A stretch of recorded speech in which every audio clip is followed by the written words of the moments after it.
Hey guys, welcome back to the channel. I hope you all are doing absolutely fine. और आज हम एक ऐसा सेक्टर लेकर आए हैं जिसके ऊपर देश काफ़ी रिलाय कर रहा है आजकल। जी हाँ, ग्लोबली इस सेक्टर ने इंडिया का नाम बहुत रोशन करा है और साथ ही साथ चाइना से टक्कर लेने में भी इसने बहुत हेल्प करी है। तो गाइस, ये सेक्टर है केमिकल सेक्टर। जी हाँ, केमिकल सेक्टर जहाँ एक तरफ चाइना अपना प्लांट्स को शट करता जा रहा है अपनी पॉल्यूशन वगैरह की वजह से और कार्बन एमिशन की वजह से और बहुत सारे फैक्टर्स की वजह से, वहीं इंडिया ने इसका बहुत फ़ायदा उठाया गाइस। इंडिया ने केमिकल सेक्टर को काफ़ी ज़्यादा यूटिलाइज करा है अपने एक्सपोर्ट्स को बढ़ाने के लिए। और साथ ही साथ केमिकल सेक्टर इंडिया का बहुत ही रोबस्ट पेस पे ग्रो कर रहा है। तो एक चीज़ का हमें ध्यान रखना है कि इस सेक्टर को मिस ना करें हम लोग। इसके बारे में प्रॉपर इन्फॉर्मेशन हमारे पास होनी चाहिए और जैसे ही हमारे पास प्रॉपर इन्फॉर्मेशन होगी हम उसके अकॉर्डिंगली वर्क कर पाएंगे। So guys, let's get started. So guys, आज इन चारों कंपनीज़ को हम 3 पैरामीटर्स पे जज करने वाले हैं, जो है valuation, second is sales profitability and stock CAGR, and last is return and other ratios. जी हाँ, और ये चार कंपनीज हैं पिडिलाइट इंडस्ट्रीज, एसआरएफ, आरती इंडस्ट्रीज और टाटा केमिकल। जी हाँ, ये चार केमिकल जाइंट्स जिनको आज हम जज करने वाले हैं। तो एक चीज़ आपको ध्यान रखनी है कि इनके बारे में जो भी इस वीडियो में बताया जा रहा है that is just for information purpose. आप इसको इन्वेस्टमेंट एडवाइस मान कर ना चलें, और अगर आप इन्वेस्टमेंट करना चाहते हैं तो always consider your investment advisor and your financial planner first. तो चलिए हम वैल्यूएशन के बेसिस पे इनको जज करते हैं पहले। तो देखिए, सबसे पहला है वैल्यूएशंस में हमने मार्केट कैप के अकॉर्डिंगली इनको सेट कर दिया है सो दैट हमें इशू ना हो। तो पिडिलाइट का मार्केट कैप जिस दिन मैं वीडियो रिकॉर्ड कर रहा हूँ दैट इज 1.45 लाख करोड़ का। एसआरएफ का है 77,000 करोड़ प्लस, आरती इंडस्ट्रीज का है 30,000 करोड़ और टाटा केमिकल का है 29,000 करोड़। तो गाइज ये चेंज होता है, don't quote me on this. उसके बाद अब हम इनको जज करते हैं पीई रेशियो पे। पीई रेशियो को हम कंपेयर करते हैं हमेशा इंडस्ट्री के पीई रेशियो से, जो कि एक सेट पैरामीटर है हमारा। और इंडस्ट्री का पीई रेशियो है 27.06। जी हाँ, इंडस्ट्री का पीई रेशियो है 27.06 का। और यहाँ पे पिडिलाइट इंडस्ट्रीज का पीई रेशियो है 108.65। जी हाँ, 108.65 पिडिलाइट इंडस्ट्री का यहाँ पे पीई रेशियो है, जो कि बहुत ओवर वैल्यूड है गाइज। अगर आप देखें तो जो पिडिलाइट इंडस्ट्री का पीई रेशियो इंडस्ट्री के पीई रेशियो से है तो वो बहुत ज़्यादा ही ओवर वैल्यूड है। उसके बाद हम देखते हैं एसआरएफ का है 36.72 का। तो कहीं ना कहीं एसआरएफ भी ओवर वैल्यूड है, इंडस्ट्री का 27 उनका है और 36 एसआरएफ का है, तो ये भी ओवर वैल्यूड है। देन उसके बाद हम देखते हैं आरती इंडस्ट्रीज का है 22.81। जी हाँ, 22.81 आरती इंडस्ट्रीज का है और इंडस्ट्री का है 22.7, तो ये भी ओवर वैल्यूड है। देन बारी आती है टाटा केमिकल की। टाटा केमिकल का है 18.2। यस, 18.2 टाटा केमिकल का है। और टाटा केमिकल का जो पीई रेशियो है वो सबसे कम है इन चारों में। जी हाँ, इन चारों में सबसे कम है, यानी टाटा केमिकल ने यहाँ पे फुल मार्क्स लिए हैं पीई रेशियो पे। देन हम चलते हैं प्राइस टू बुक वैल्यू पे। इसको भी हम इंडस्ट्री की प्राइस टू बुक वैल्यू से कंपेयर करते हैं। इंडस्ट्री का प्राइस टू बुक वैल्यू है 3.3 का। तो गाइज, पिडिलाइट इंडस्ट्री का जो प्राइस टू बुक वैल्यू है that is 22.8, that is highly over valued, मतलब ऑलमोस्ट 7 टाइम्स है, तो ये बहुत ओवर वैल्यूड है। एसआरएफ का है 9.01 का, जो कि ऑलमोस्ट 3 टाइम्स है, तो ये भी ऑलमोस्ट ओवर वैल्यूड ही है। आरती इंडस्ट्रीज का है 5.14 का। और उसके बाद टाटा केमिकल का है 1.56 का। तो टाटा केमिकल यहाँ पर भी वैल्यूएशन के अकॉर्डिंगली काफ़ी हमें सस्ता मिल रहा है, तो यहाँ पे भी प्राइस टू बुक वैल्यू में भी टाटा केमिकल ने बाजी मारी है। उसके बाद देखते हैं EV by EBITDA. Guys, EV by EBITDA के अंदर अगर मैं बात करूं तो पिडिलाइट इंडस्ट्री का ईवी बाय इबिडा है 70 का, एसआरएफ है 22.7 पे, आरती इंडस्ट्रीज है 16.3 पे और टाटा केमिकल है 10.8 पे। तो टाटा केमिकल अगेन, मतलब प्राइस टू बुक वैल्यू हो, पीई रेशियो हो, ईवी बाय इबिडा हो, तीनों पैरामीटर्स पे अब तक टाटा केमिकल क्लियर विनर है। तो वैल्यूएशन में सस्ता तो भाई टाटा केमिकल दिख रहा है। अब लास्ट जो वैल्यूएशन का हमारा पैरामीटर है दैट इज पेग रेशियो, उस पर भी चेक कर लेते हैं। पेग रेशियो में गाइस पिडिलाइट इंडस्ट्रीज है 15.3 पर। मतलब मैं एक चीज़ देख रहा हूँ, Pidilite industry being a market leader, यहाँ पर वो हर पैरामीटर पे हमें ओवर वैल्यूड मिल रहा है। ठीक है, तो यानी आपको एक्स्ट्रा प्राइस पे करना पड़ेगा पिडिलाइट को खरीदने के लिए। और एसआरएफ का है 1.24 का, आरती इंडस्ट्रीज का है 0.69 का, दैट इज लेस देन 1। और टाटा केमिकल का है 4.12 का। तो यहाँ पे गाइस आरती इंडस्ट्रीज ने इस बार टाटा केमिकल को पछाड़ दिया है और 0.69, और पेग रेशियो में टाटा केमिकल इनफैक्ट एसआरएफ से भी आगे है। एसआरएफ का 1.24 था और इनका टाटा केमिकल का 4.12 है। तो मतलब पेग रेशियो पे टाटा केमिकल पीछे हो चुका है, बट नेवरदलेस यहाँ पर इस पैरामीटर में पेग रेशियो के क्लियर विनर आ रहा है आरती इंडस्ट्रीज। तो अब इनको स्कोर दे देते हैं वैल्यूएशन के पैरामीटर्स पे। तो सबसे अच्छा परफॉर्म करा है टाटा केमिकल ने, टाटा केमिकल को मिलते हैं फुल 10, देन आता है आरती इंडस्ट्रीज एट 9, एसआरएफ को 8, और सबसे ज्यादा ओवर वैल्यूड है मार्केट का लीडर पिडिलाइट, तो उसको मिलते हैं 7। सो गाइज नेक्स्ट पैरामीटर है हमारा सेल्स प्रॉफिटेबिलिटी एंड स्टॉक का CAGR। जी हाँ, अब इसके अंदर हमें क्या देखना है, इसके अंदर हमें ये देखना है कि जो कंपनी की सेल्स और प्रॉफिटेबिलिटी है 3 ईयर्स और 5 ईयर्स की, वो स्टॉक की परफॉर्मेंस पे कैसे रिफ्लेक्ट कर रही है। तो गाइज अब हम यहाँ पे चेक करते हैं कि सेल्स प्रॉफिटेबिलिटी और स्टॉक की ग्रोथ कैसी है 3 ईयर्स और 5 ईयर्स के पैरामीटर्स पे। पहले हम 3 ईयर्स का पैरामीटर चेक कर लेते हैं। तो पिडिलाइट इंडस्ट्रीज़ ने 3 ईयर में जो परफॉर्मेंस दी है उसमें सेल्स इनकी है 12% की ग्रोथ पर, प्रॉफिट है 9% की ग्रोथ पर, और स्टॉक है 28% की ग्रोथ पर। जी हाँ, तो अगर मैं यहाँ देखूँ तो पिडिलाइट की सेल्स जो है वो गाइस 12% से सिर्फ बढ़ रही है, प्रॉफिट 9% से बढ़ रहा है, बट स्टॉक ने यहाँ 28% का रिटर्न दिया है। देखिए मार्केट लीडर है पिडिलाइट और इसके ब्रांड्स बहुत पॉपुलर हैं, आप सब ने देखा होगा। फेविकोल तो हम सब ने अपने घरों में यूज़ करा है। फेविकोल तो एक ऐसा ब्रांड है, I think almost 90% population use करती ही होगी फेविकोल। और इनकी सेल्स जो है वो 12% की है, बट प्रॉफिट सिंगल डिजिट में है, सिर्फ 9% का है, बट स्टॉक ने 28% का रिटर्न दिया है। अब देखते हैं एसआरएफ का परफॉर्मेंस। एसआरएफ की सेल्स है गाइस 21% की ग्रोथ पर 3 ईयर्स में, 21% की ग्रोथ है एसआरएफ की। प्रॉफिट 43% का है, मतलब अगर 21% सेल बढ़ रही है तो प्रॉफिट 43% बढ़ रहा है, तो दैट्स अमेजिंग नंबर। और स्टॉक का CAGR है 68% पे, तो स्टॉक ने 68% के हिसाब से यहाँ पे रिटर्न दिया है। तो मतलब माइंड ब्लोइंग नंबर्स हैं इनके, और पिडिलाइट तो मुझे लग नहीं रहा इनके सामने कहीं स्टैंड आउट कर रहा है इन नंबर्स में।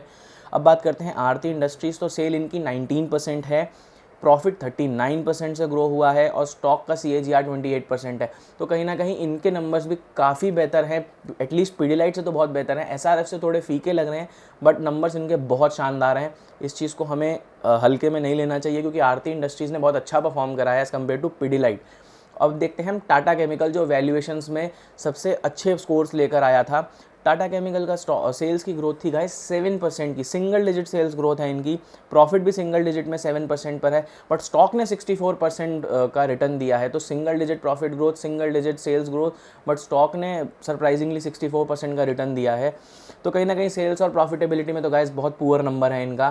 तो यहाँ मैं टाटा केमिकल से इस पैरामीटर पे तो डिसअपॉइंटेड हूँ। अब देखते हैं 5 ईयर्स के पैरामीटर पे कैसी परफॉर्मेंस रहेगी इन चारों जाइंट्स की। अब है पिडिलाइट का 5 year analysis. Guys 5 year analysis में पिडिलाइट ने 12% की सेल्स ग्रोथ रिपोर्ट करी है, और प्रॉफिट 7% पे रिपोर्ट करा है, CAGR 28% पे रिपोर्ट करा है। तो कहीं ना कहीं प्रॉफिट इनका थोड़ा और कम हो चुका है, जहाँ पे 3 ईयर्स में 9% पे था, यहाँ 7 पे ही आ गया है। और स्टॉक का परफॉर्मेंस सेम है, 28% का रिटर्न है, और सेल्स भी सेम है। तो यानी सिर्फ प्रॉफिट में डिप है इनके 5 ईयर्स के पैरामीटर पे जब हम बात कर रहे हैं। उसके बाद हम बात करते हैं एसआरएफ की। तो गाइस एसआरएफ जो है, एसआरएफ के अंदर 3 ईयर्स पैरामीटर तो ज़बरदस्त है। अब 5 ईयर्स पे हमें देखना है। तो सेल्स 21% पे है, जो 3 ईयर्स में भी थी। प्रॉफिट 30% पे है, ये थोड़ा डाउन हुआ है, जो 3 ईयर्स में 43% पे था, और स्टॉक ने 53% का रिटर्न दिया है। तो नंबर अनडाउटेडली अच्छे हैं, बट 3 ईयर्स के नंबर और बेटर थे, तो हमें थोड़े से ये हल्के लग रहे हैं, but nevertheless these numbers are excellent in nature.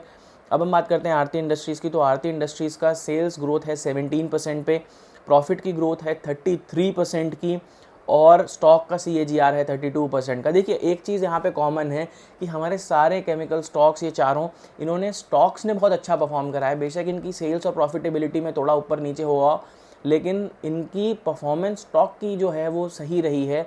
ये चीज़ देखने वाली है, क्योंकि आप देखिए अगर प्रॉफिट नहीं है, मतलब या कम है, या सेल्स वैसी है, थोड़ी अप डाउन है, तो तब भी यहाँ पे स्टॉक रिटर्न दे रहा है, ठीक है। और क्योंकि इस सेक्टर में एक थोड़ा बूम रहा है, क्योंकि इंडिया काफ़ी ज़्यादा अपना यूटिलाइज़ कर रहा है इनको, कभी कुछ प्रोडक्ट्स पे एंटी डंपिंग ड्यूटी लगा देता है, और जिसकी वजह से कहीं ना कहीं जो कंपनीज़ हैं उनको बहुत फ़ायदा हो रहा है। प्लस चाइना के प्लांट्स बंद होने से बहुत ज़्यादा गाइस फ़ायदा हुआ है हमारी कंपनीज़ को। तो कहीं ना कहीं यहाँ पे अगर मैं बात करूँ तो केमिकल सेक्टर ने बहुत अच्छा रिप्रेजेंट करा है कंट्री के एक्सपोर्ट्स को। तो केमिकल सेक्टर के बारे में यार जितना बोले उतना कम है। और उसके बाद last but not the least Tata chemical. Tata chemical की सेल्स ग्रोथ है 4% की, मतलब, और प्रॉफिट भी 4% का है, बट स्टॉक ने 34% का रिटर्न दिया है। गाइस देखिए, स्टॉक का return is one thing, but जो कंपनी की एक्चुअल ग्रोथ दिखाता है that is your profit and sales. ठीक है, profit and sales are the backbone of any company. यहाँ पर अगर आप देखेंगे तो टाटा केमिकल की परफॉर्मेंस जो है वो 3 ईयर्स पे 7% पे थी, और लास्ट 5 ईयर्स में वो मतलब उससे भी कम हो चुकी है, काफ़ी डिप आया है इनकी परफॉर्मेंस में। तो I am not impressed with Tata Chemical sales and profitability scores, although उनका स्टॉक का CAGR काफ़ी अच्छा रहा है। बट देखिए, weak numbers are weak numbers, you can not justify any valid reason for any weak number. So I am not impressed with Tata Chemicals on these 3 years and 5 years parameter. तो अब बारी है इनको स्कोर्स देने की। तो sales, profitability और stock की ग्रोथ में हम 10 देते हैं मार्क्स SRF को। फुल मार्क्स हैं इनको, क्योंकि परफॉर्मेंस लाजवाब रही है 3 ईयर्स 5 ईयर्स दोनों पैरामीटर्स पे, और कंसिस्टेंट परफॉर्मर रहा है। देन हम देते हैं आरती इंडस्ट्रीज़ को 9। आरती इंडस्ट्रीज़ के नंबर भी बहुत पसंद आए हैं मुझे, बट SRF के नंबर्स थोड़े आउट परफॉर्म कर गए हैं उनके नंबर्स को, तो इसके लिए Aarti industries at 9। Pidilite at 7, being a market leader. इनके नंबर्स में और इम्प्रूवमेंट होती तो और मज़ा आता, बट नेवरदलेस कंसिस्टेंट परफॉर्मर ये भी है, बट नंबर्स थोड़े से इनके बाकी दो टॉप कंपनीज से थोड़े हल्के लग रहे हैं। तो Pidilite at 8 and Tata Chemical the worst performing stock in this segment takes 7 point at home. So these are the final scores of this parameter. So guys, अब हम बात करते हैं रिटर्न एंड अदर रेशियोज़ की। जी हाँ, रिटर्न एंड अदर रेशियोज़ पे जब हम बात करते हैं तो इसके अंदर हम सबसे पहले बात करते हैं रिटर्न रेशियोज़ की। और रिटर्न रेशियोज़ में ROE, ROCE हम देखेंगे। पिडिलाइट इंडस्ट्रीज़ का ROE है 20.23 का, और ROCE है 26.13 का। दोनों स्कोर्स, दोनों नंबर जो हैं ये बहुत अच्छे हैं। 20.23 ROE, ROCE 26.13, ज़बरदस्त नंबर है। SRF का ROE है 24.48 का, और ROCE है 23.95 का। Again stand out numbers for SRF। Then Aarti Industries का ROE है 27.76 का, जो अब तक तीनों में सबसे ज़्यादा रहा है, और ROCE है 22.67 का। तो यानी ये तीनों कंपनीज जो पैसा लगा है इन्वेस्टर्स का, और जो कैपिटल लगी है, जो भी लगा है, उस पर ये लोग रिटर्न कमा कर दे रहे हैं। ठीक है, तो 22.67 का इनका ROCE था आरती इंडस्ट्रीज का। बात करते हैं टाटा केमिकल की। टाटा केमिकल का ROE है 7.58 का, और ROCE है 8.4 की। देखिए, सिंगल डिजिट में है, और मैं अभी भी इतना इम्प्रेस नहीं हूँ इनकी परफॉर्मेंस से। तो यहाँ पे भी वीक नंबर्स लग रहे हैं मुझे as compare to other 3 companies. तो यहाँ पे थोड़ा वीक रह गए हैं। अब बात करते हैं डेट टू इक्विटी रेशियो की। देखिए, डेट जो है सर पर जितना कम हो कंपनी के लिए और एक इंसान के लिए, उतना अच्छा होता है। तो डेट टू इक्विटी पे अब हम बात करते हैं। तो पिडिलाइट इंडस्ट्री का डेट टू इक्विटी है 0.06 का, SRF का है 0.43 का, Aarti industries 0.37 and Tata chemical at 0.38। तो यहाँ पे मार्केट लीडर होने का एक फ़ायदा यहाँ पिडिलाइट को मिला है कि debt 0.06, that is negligible date.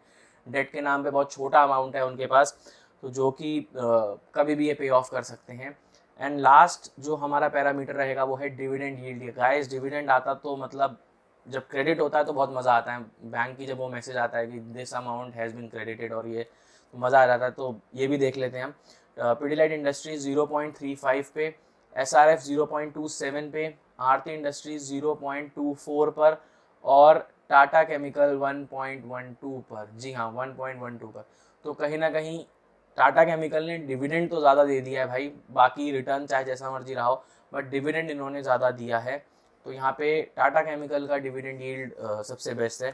अब इस पैरामीटर के स्कोर्स की मैं बात कर लूँ तो इस पैरामीटर पे 10 मैं किसी को भी नहीं दे पाया हूँ, क्योंकि कंसिस्टेंटली मुझे कुछ किसी चीज़, मतलब कंसिस्टेंटली मुझे किसी में कुछ नहीं मिला है।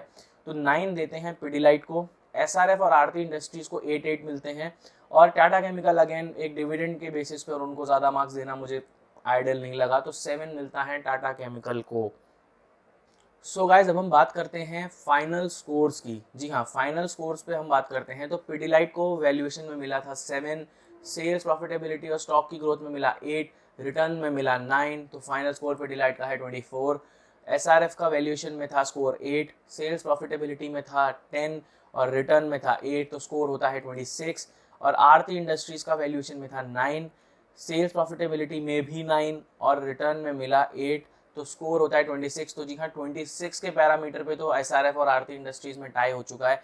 अब देखते हैं टाटा केमिकल की परफॉर्मेंस। वैल्यूएशन में तो ये बैंग ऑन था, तो 10 मिलता है टाटा केमिकल को वैल्यूएशंस में।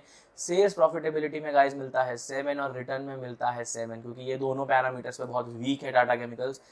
तो यहाँ पे इसका स्कोर भी होता है 24। तो गाइस डबल टाई हो चुका है टाटा केमिकल और पिडिलाइट के बीच में और एसआरएफ और आरती इंडस्ट्री के बीच में। तो हमें ये चीज़ देखने वाली है कि मतलब डबल टाई है।